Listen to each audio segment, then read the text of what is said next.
Alors, continuons toujours avec l'interrogation des données. Dans cette leçon, nous allons voir la restriction. Alors, qu'est-ce que la restriction? Nous avons vu jusqu'à maintenant dans une leçon précédente la projection, ce qui veut dire l'extraction de tous les enregistrements en spécifiant quelques colonnes de la table. La restriction veut dire c'est le filtrage de certains enregistrements respectant une condition. Et dans ce cas-là, nous allons utiliser ce qu'on appelle la clause where. Voyons maintenant la syntaxe de la restriction. Alors, c'est la même que nous avons vue jusqu'à maintenant. Ce qu'il faut ajouter dans cette syntaxe, il faut ajouter la clause where suivie d'une condition. Alors, dans la condition, il peut contenir des opérateurs qui peuvent être des opérateurs de comparaison, ils peuvent être des opérateurs de logique, not and or, ou bien ils peuvent être aussi des opérateurs intégrés, between, in, like, is, nul, etc. Nous allons voir, nous allons pratiquer certains de ces opérateurs dans des exemples. Ce qu'il faut noter dans la restriction, c'est que vous ne pouvez pas utiliser les alias dans la clause where. Notez bien ça. Alors, passons maintenant à des exemples pour comprendre mieux la restriction. Donc, soit la table client que nous avons utilisée dans la leçon précédente. Alors maintenant, ce qu'on souhaite, c'est on veut avoir les clients de la ville de Rabat. Notre table comporte des clients de plusieurs villes, Casablanca et Rabat. Mais ce qu'on cherche maintenant, c'est juste les clients de la ville de Rabat. Donc, on va faire un filtrage. Alors, dans ce cas-là, voici la requête qu'on doit utiliser.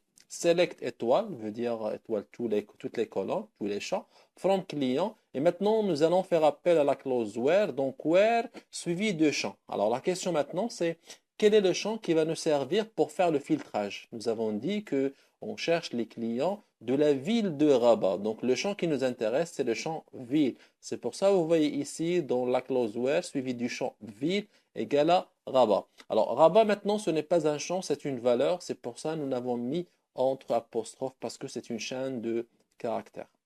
Voilà pour cet exemple ou bien pour ce premier exemple concernant la restriction.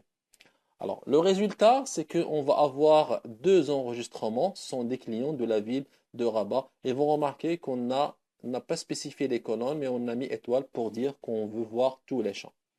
Passons maintenant à un autre exemple.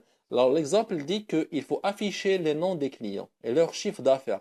Alors, vous remarquez maintenant que nous avons spécifié les colonnes. On veut voir le nom et le chiffre d'affaires.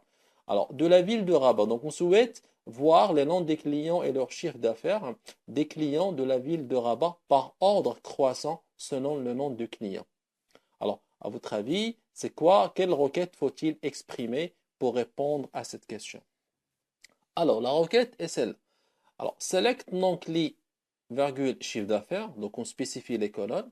From client, where, donc la clause where, c'est toujours, on spécifie le critère, c'est sur le champ ville-cli. Donc, where ville-cli égale à Rabat. Et on veut lister les clients par ordre croissant selon le nom du client. Vous remarquez que dans la partie order by, on n'a pas spécifié le type de tri. Est-ce que c'est croissant ou bien c'est décroissant?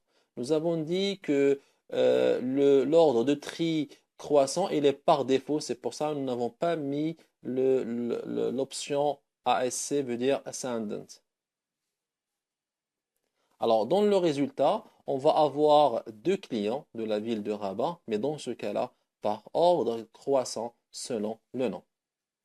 Passons maintenant à un troisième exemple pour comprendre toujours la restriction. Maintenant, on veut les noms des clients et leur chiffre d'affaires. Toujours, on veut que deux colonnes de la ville de Rabat ayant un chiffre d'affaires 150 000. Vous remarquez que dans cet exemple, la condition est composée de deux conditions. Donc, on veut les clients de la ville de Rabat. En plus, leur chiffre d'affaires ne doit pas dépasser, est plus que 150 000 dirhams. Alors, dans ce cas-là, la requête est la suivante. Alors, select non-cli virgule CA à ce chiffre d'affaires. Donc, je viens de donner un alias à ma colonne chiffre d'affaires. From client, where ville client égale à Rabat. C'est la première condition. Ensuite, on a concaténé la deuxième avec la deuxième condition avec l'opérateur AND, chiffre d'affaires est supérieur à 150 000 dirhams.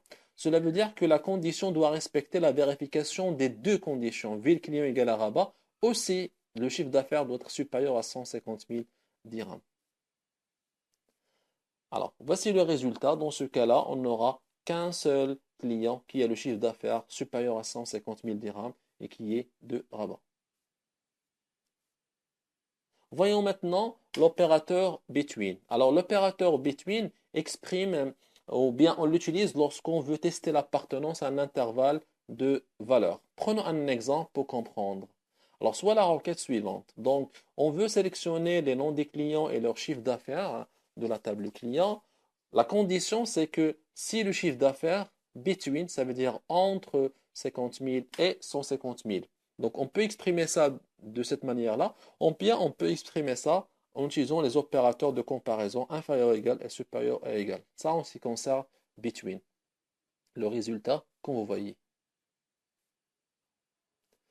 L'opérateur in. Alors l'opérateur in aussi qu'on utilise dans la clause while, c'est pour exprimer l'appartenance d'une expression à une liste de valeurs. Voyons l'exemple suivant.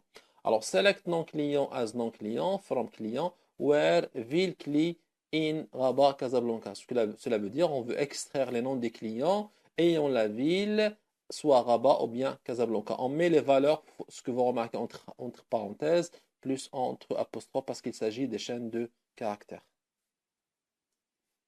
Like. Alors like, c'est un opérateur qui est très utilisé pour la comparaison et le test avec les chaînes de caractères.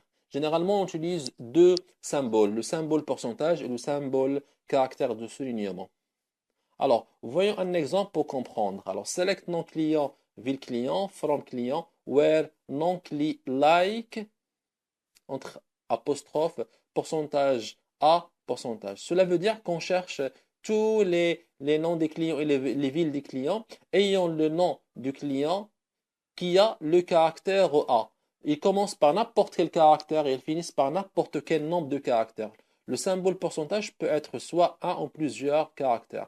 Donc ce qui est important, c'est que le nom doit avoir la lettre A dans le nom. Soit il est précédé par un ou plusieurs caractères, soit il est suivi par un ou plusieurs caractères. Donc ici, il nous donne les clients. Celui-là commence par A, celui-là ayant A ici, celui-là ayant A ici. Voilà. Alors, prenons l'exemple maintenant de caractère de soulignement. Donc, vous remarquez ici, dans la clause where, on dit on veut les noms des clients et les villes des clients pour les clients ayant le nom like, ça veut dire les noms des clients qui commencent par A, L, L et suivis par n'importe quel caractère. Combien de caractères? Un seul caractère, pas deux, trois. Le caractère de soulignement remplace un seul caractère. Dans le résultat, vous allez voir que ce client. Voilà pour la restriction. Je pense que c'est clair et je vous dis à bientôt.